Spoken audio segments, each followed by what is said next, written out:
तीर्थ दिय काह त तीर्थ दिय काह कान्हे वेल वेहण जी मता थी उंदाह पेर न लही पिरीअ जो। हज़रत शाह अब्दुल लतीफ़ पिटाई जी जेका शाइरी आहे उन में ईअं सम्झो त की असांजे लाइ हिकिड़ो मैसेज, हिकिड़ो सलाम, हिकिड़ो नियापो आहे। ऐं हिते शाइर जेको चवे थो शाह अब्दुल लतीफ़ पिटाई ससुईअ जे लाइ त ससुईअ जो जेको पिरीअ आहे उहो पुन्हो आहे। ऐं हर हिकु जेका असां पंहिंजी ज़िंदगीअ में महिनत कयूं था, जेका जेका जिथे जिथे स्ट्रगल कयूं था त उते असांजो पिरी असांजी मंज़िल बि थी सघे थी। असां जंहिं पंहिंजे मक़सद जे लाइ कमु कयूं था असांजी उहा बि इन जो मक़सदु थी सघे थो।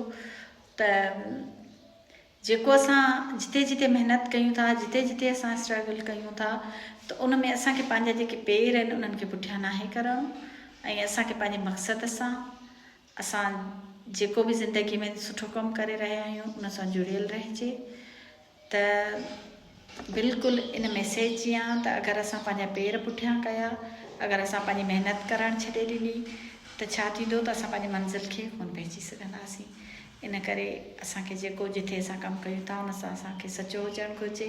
जीअं ससुईअ खे पंहिंजी मंज़िल मिली ईअं बिल्कुलु असांखे बि पंहिंजी मंज़िल मिलंदी, पर शर्त इहो आहे त की असांखे पंहिंजे कम सां सचो हुजणु घुरिजे। असां जिते कमु कयूं था बिल्कुलु ईअं त की तीर्थ दिय काह कान्हे वेल वेहण जी मता थी उंदाह पेर न लही पिरीअ जो। त असांखे बि पंहिंजी मंज़िल बिल्कुलु ईअं कोन मिलंदी। असांखे पंहिंजी जेका बि असां कमु कयूं था, जिते जिते असां महिनत कयूं था